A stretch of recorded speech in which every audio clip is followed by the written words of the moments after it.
జీవీటీవీ news Gangaputra Chaitanya సమితి ఆధ్వర్యంలో Basheerbagh press క్లబ్లో నిర్వహించిన విలేకరుల సమావేశంలో రాష్ట్ర అధ్యక్షులు మంగిలిపల్లి శంకర్ గంగపుత్ర మాట్లాడుతూ మంత్రి పదవులు అనుభవిస్తున్న రాష్ట్ర మంత్రి వాకిటి శ్రీహరి పదవులను సక్రమంగా నిర్వహించడం మాని ఒక కులగజ్జి కలిగిన సంఘం నాయకుడిగా వ్యవహరిస్తూ మంత్రి పదవి ప్రమాణ స్వీకారాన్ని అపహాస్యం చేస్తూ రాజ్యాంగ విలువలను దిగదార్చారు. ఈ నెల 10న కొహెడలో ఎక్స్పోర్ట్ చేపల మార్కెట్ ఓపెనింగ్లో మత్స్యకారుల వంటి గంగపుత్రుల పేరు ఎక్కడా చెప్పకుండా తన కులం పేరును చెబుతూ తన కులమే మత్స్యకార కులం అన్నట్టు మంత్రి మాట్లాడారు. సాంప్రదాయ మత్స్యకారులైన గంగపుత్రులకు ఎమ్మెల్సీ ఇచ్చి మత్స్యశాఖ మంత్రి పదవి ఇవ్వాలని రాష్ట్ర అధ్యక్షులు మంగిలిపల్లి శంకర్ గంగపుత్ర డిమాండ్ చేశారు. రేపు భవిష్యత్తులో అధికారులకు వస్తుందని కూడా గ్యారంటీ లేదు. ఇవాళ ఉన్నటువంటి ప్రభుత్వం కూడా ఈ వాకిటి శ్రేణి లాంటి వలన రేపు అధికారానికి దూరమయ్యే పరిస్థితి వస్తుందని హెచ్చరిస్తున్నాం. ఖచ్చితంగా అతన్ని మంత్రి పదవి నుంచి తొలగించాల్సిందే. లేని పక్షంలో రాష్ట్ర వ్యాప్త ఉద్యమాలకు తెరదీస్తాం. ఎప్పుడు శంకుస్థాపన చేయాలి, ఎంత స్థలంలో చేయాలి, దాని బడ్జెట్ ఎంత పెట్టాలి అనే అన్ని వివరాలు ఉంటాయి. కానీ దాన్ని కేవలం ఒక మంత్రి అంటే మత్స్యకారులకు సంబంధించిన జాతికి సంబంధించిన ఒక బిడ్డ మత్స్యశాఖకు సంబంధించిన చైర్మన్ ఉంటే, తెలంగాణ రాష్ట్ర చైర్మన్ ఉంటే ఆయన పదవి ముగిసిన 2 రోజులకే ఈయన శంకుస్థాపన పథకాన్ని సిద్ధం చేసిండు. 2 రోజులలోనే స్థలాన్ని క్లీన్ చేసిండు. ఆ 2 రోజులలోనే శిలాఫలకాన్ని తయారు చేసిండు. ఆ 2 రోజులలోనే వ్యవసాయం మొత్తం సిద్ధం చేసిండు. అక్కడ అంటే సంప్రదాయ మత్స్యకారుడు అయినటువంటి మత్స్యకారులని ఆ శిలాఫలకం పైన, ఈ మార్కెట్ పైన భవిష్యత్ తరాలకు తెలియకుండా కేవలం ఆయన కులమే మత్స్యకార కులం అని చెప్పుకునే ప్రయత్నాన్ని చాలా గట్టిగా చేసి మత్స్యకారులైనటువంటి గంగపుత్రులని అవమానించాడు. అట్లానే ఒక రాష్ట్ర ప్రభుత్వ కార్యక్రమంలో రాష్ట్ర మంత్రిగా హుందాగా వివరించాలి. ఇది ఒక మత్స్యశాఖ, దీన్ని మత్స్యశాఖ అంటారు. ఆయన మత్స్యశాఖకి మంత్రి. కేంద్ర స్థాయిలో కానీ రాష్ట్ర స్థాయిలో కానీ మత్స్యశాఖ ఉంటుంది. ఆ మత్స్యశాఖకు మంత్రి ఉన్నోడు అన్న సభ్యత్వాలు పొందినోని మత్స్యకారులు అంటారు. ఆ మత్స్యకారులు అని ఉచ్చరించాల్సిన చోట ముదిరాజులు అంటాడు. మరి జీవో నెంబర్ 64 ప్రకారంగా 29 కులాలను మత్స్యకారులుగా గుర్తించారు. 98 జీవో ప్రకారంగా అప్పటి వరకు ఎవరెవరైతే చేపలు పట్టే వృత్తిలో ఉన్నారో ఆయా కులాలని ఒక 29 కులాల పేర్లని మత్స్యశాఖ జాబితాలో చేర్చినారు. అంటే వీళ్ళకి సభ్యత్వాలు ఇవ్వాలి అని. ఆ రోజు నుంచి సభ్యత్వాలు చేసుకోవాలి, సొసైటీలు చేసుకోవాలి. కానీ 29 కులాల చోట కేవలం ఆయన ఒక్క కులం పేరుని మాత్రమే ఉచ్చరిస్తాడు. ఉచ్చరిస్తే మత్స్యకారులు అని ఉచ్చరించాలి. లేదు అంటే 29 కులాల పేర్లను పలకాలి. 29 కులాల పేర్లు పలకడంలో వదిలేసి సంప్రదాయ మత్స్యకారుల పేరుని ఒక్క దగ్గర కూడా తీయలే. అంటే మత్స్యకారుల పేరు మీద మత్స్యమంత్రి అవుతావు, మత్స్యశాఖ మంత్రి అవుతావు, ఈ మత్స్యకారులనే విస్మరిస్తావు. నీ కులం పేరుని చెప్తావు. నీ కులము వృత్తి ఏంది? ఈ సమాజంలో తెలియదా? సమాజానికి తెలియదా? అంటే అబద్ధాన్ని చెప్పుకోవడం ద్వారా ఈ కుల వృత్తిని పూర్తిగా కబ్జా చేసే ప్రయత్నం చేసినందుకు ఈ యొక్క మత్స్యశాఖ మంత్రిగా ఉండడానికి ఎటువంటి అర్హత లేదు. కులానికి మంత్రిగా వ్యవహరిస్తున్నటువంటి వాకిటి శ్రీహరి ఎట్టి పరిస్థితుల్లో కూడా మత్స్యశాఖ మంత్రిగా కొనసాగినట్లయితే తెలంగాణ రాష్ట్ర వ్యాప్తంగా ఉన్నటువంటి గంగపుత్రులు చాలా పెద్ద ఎత్తున నిరసనలకు తెరదీస్తాము. ఖచ్చితంగా ఈ వారం రోజుల లోపల ఆయనని మంత్రి పదవి నుంచి స్వచ్ఛందంగా రాజీనామా చేయాలని చెప్పి డిమాండ్ చేస్తున్నాము. ఒకవేళ చేయని పక్షంలో రాష్ట్ర ప్రభుత్వము, ముఖ్యమంత్రి గారు ఈ విషయంలో చొరవ తీసుకొని లోగడ ఇప్పుడున్నటువంటి ముఖ్యమంత్రి గారు అలాగే గత ముఖ్యమంత్రి కేసీఆర్ గారు ఇద్దరు కూడా, రేవంత్ రెడ్డి గారు, కేసీఆర్ గారు కూడా అసెంబ్లీల సాక్షిగా బయట స్పష్టంగా చెప్పినారు. మత్స్యకారులు అంటే కేవలం బెస్తగొండ్ల వాళ్ళు, గంగపుత్రులు మాత్రమే అని. మిగతా వాడు ఎవడొచ్చినా కూడా వాడు బతుకు తెరువు కోసం వచ్చిండు, వాడు 10 రకాల వృత్తులు చేసుకుంటాడు, వాడు మత్స్యకారుడు కాదని చెప్పిండ్రు. చేసుకుంటారు అంటే చేపలు పడితే ప్రతి ఒక్కడు మత్స్యకారుడు అయితే మరి ఇలా 24 లక్షల మంది ముదిరాజులు ఉన్నారు కదా. మరి ఎంతమంది చేపలు పడుతున్నారు? ఎంతమంది డ్రైవర్లుగా ఉన్నారు? చేపలు పట్టినోడు చేపలోడు అయితే మరి డ్రైవింగ్ చేసేవాడు ఏమవుతాడు? హమాలి చేసేవాడు ఏమవుతాడు? అందరికి కులాలను అంటగడతారా? అందరిని ఆ కులంలో చేరుస్తారా? చేపలు పట్టే కులం అని చెప్పుకుంటుండు. 1,00,000 మంది 2 లక్షల మంది సభ్యత్వాలు ఉంటే వాళ్ళు 24 లక్షల మంది సభ్యులు జనాభా. మరి మిగతా జనాభా అంతా ఏం చేస్తున్నారు? ఏ పని చేస్తే ఆ కులం అని చెప్పుకుంటారా? ఒకడు సెంటరింగ్ పని చేస్తున్నాడు, ఒక డ్రైవర్ పని చేస్తున్నాడు, ఒకడు చాయిల పని చేస్తున్నారు. ఏ పని వాడు దొరికితే ఆ పని చేసుకొని ఉపాధి పొందుతున్నారు. అదంత మాత్రాన మేము మత్స్యకారులుగా ప్రచారం అవుతాం, మేము మత్స్యశాఖకు సంబంధించి మొత్తం కబ్జా చేస్తాం, మేమే ఉంటాము, ఇక్కడ మత్స్యకారులను మొత్తం పక్కన పెడతాము. మత్స్యశాఖల యొక్క ఆ కులానికి సంబంధించిన ఒక ప్రతినిధి ఉండే అవకాశం ఉంటే కూడా ఆ ప్రతినిధి చైర్మన్ పదవి కాలం ముగిసిన తర్వాత మేము కుట్రపూరితంగా చేస్తామంటే ఎవడుకుంటాడు? ఖచ్చితంగా గంగపుత్రులు అంటే వాళ్ళు ఊరుకోరు. అట్లనే మంత్రిగా ఉన్నోడి పని ఏముంటుంది? ఈ మత్స్యశాఖలో కేవలం 4 లక్షల మంది సభ్యులు ఉన్నారు. ఈ 4 లక్షల మందికి సంబంధించిన వాళ్ళకు సంక్షేమం ఏంది అని చూడాలి మంత్రి అంటోడు. 470 మందికి పైగా మత్స్యకారులు చనిపోయినారు. అందులో వానికులం కూడా ఉంటాడు. చనిపోతే ఈ ప్రభుత్వం వచ్చినాక కూడా ఈయన మంత్రి అయినాక కూడా సంవత్సర కాలం గడిచింది. గత ప్రభుత్వం కాంచి కొనసాగుతున్నది. ఈ 470 మందికి ఎక్స్గ్రేషియా ఇప్పించాలి, ఇన్సూరెన్స్లు ఇప్పించాలి, అది ఇప్పించలే. ఒక మంత్రిగా చేయాల్సిన పని.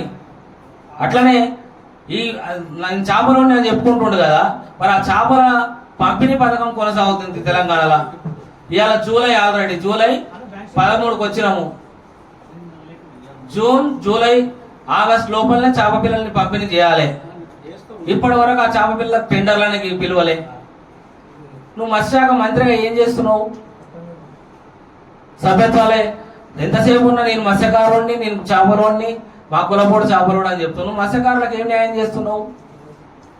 మత్స్యశాఖలో ఉండి మత్స్య మంత్రిగా ఉండి కేవలము ఒక కులానికి మంత్రిగా, ఒక కులానికి సంబంధించిన ఒక సంఘం నాయకుడిగా వ్యవహరిస్తూ బీసీలలో ఉన్నటువంటి బీసీఏ రిజర్వేషన్లో ఉన్నటువంటి కులాలను అవమానపరుస్తూ వస్తున్నాడు.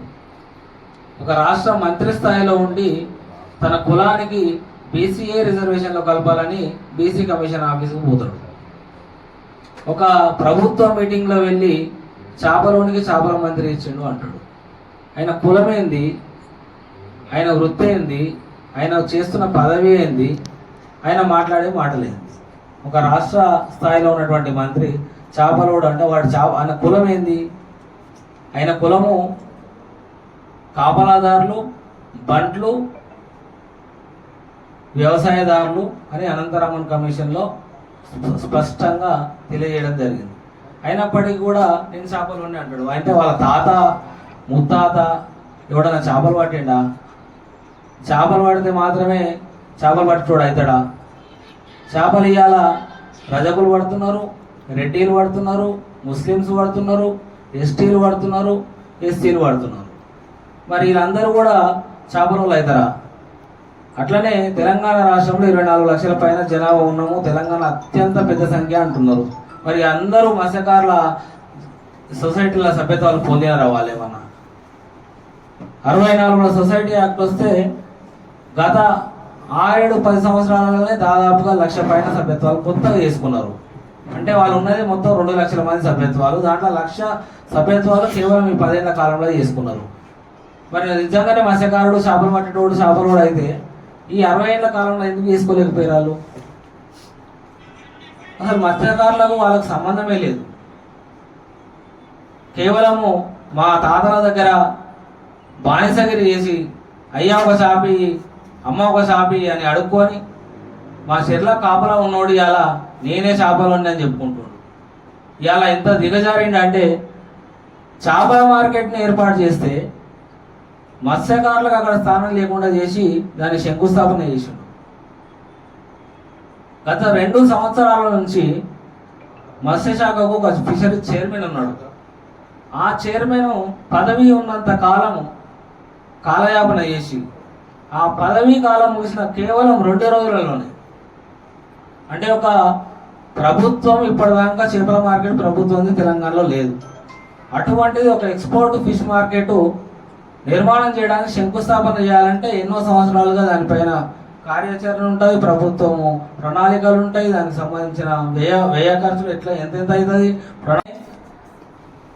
ఇప్పటి వరకు ఈ సంవత్సరం గత 10 సంవత్సరాలుగా ప్రభుత్వం కొనసాగిస్తున్నటువంటి ఇన్సూరెన్స్ స్కీము ఈయన మంత్రి అయిన తర్వాత బొందబెట్టేసిండు. ఈసారి 4 లక్షల మందికి ఇన్సూరెన్స్లు ప్రీమియం కట్టాల్సిన చోట ₹1 కూడా విధించలే. మత్స్యశాఖ మంత్రిగా ఉండడానికి ఈయనకి ఏం అర్హత ఉన్నది? కేవలం శిలాఫలకం మీద పేరేసుకోవడానికా? కులాల మధ్యన చిచ్చులు పెట్టడానికా?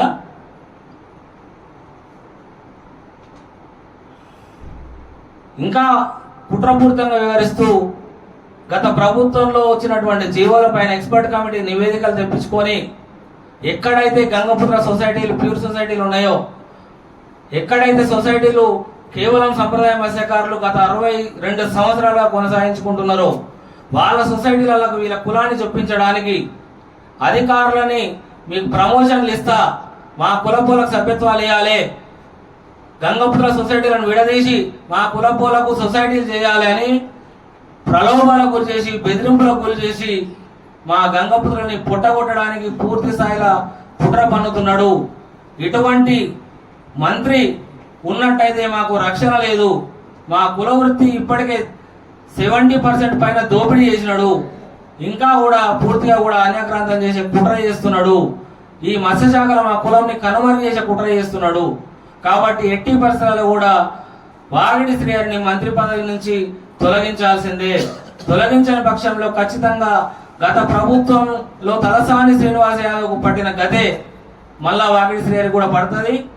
గత ప్రభుత్వంలో 21లో ఇదే విధంగా తలసాని శ్రీనివాస యాదవ్ కుట్రలు పనితే రోడ్ల మీదకి ఎక్కి మనతో సారీ చెప్పించుకున్నాం. ఆ పరిస్థితి వాగిడి శ్రీహరికి రావద్దంటే వాగిడి శ్రీహరి ఉన్నటువంటి ప్రభుత్వము కాంగ్రెస్ ప్రభుత్వం రేవంత్ రెడ్డి నాయకత్వంలో ఉన్నది. గత ప్రభుత్వం చేసిన తప్పులకు రాష్ట్ర వ్యాప్తంగా గంగపుత్రులు అంటోడు టీఆర్ఎస్ పార్టీకి ఓటేయొద్దు, టీఆర్ఎస్ పార్టీని బొంద పెట్టాల్సిందే అని నిర్ణయం తీసుకొని రాష్ట్ర వ్యాప్తంగా ఆ యొక్క పార్టీని అధికారానికి దూరం చేసినాం. బీసీ కులాలను కలుపుకొని అధికారానికి దూరం చేసినాం.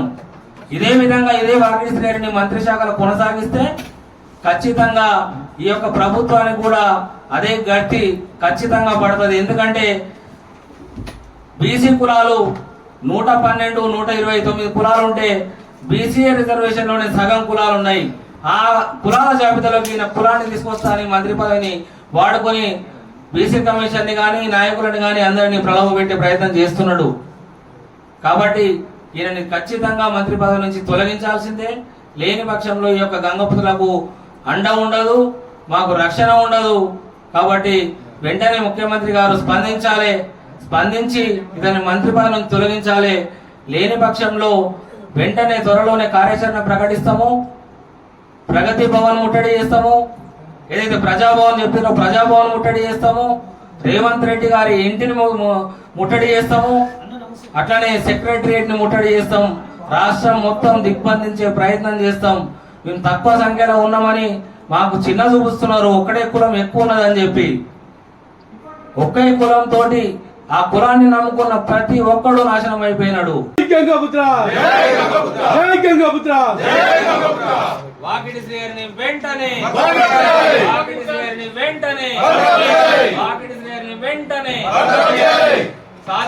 సాధిస్తాం.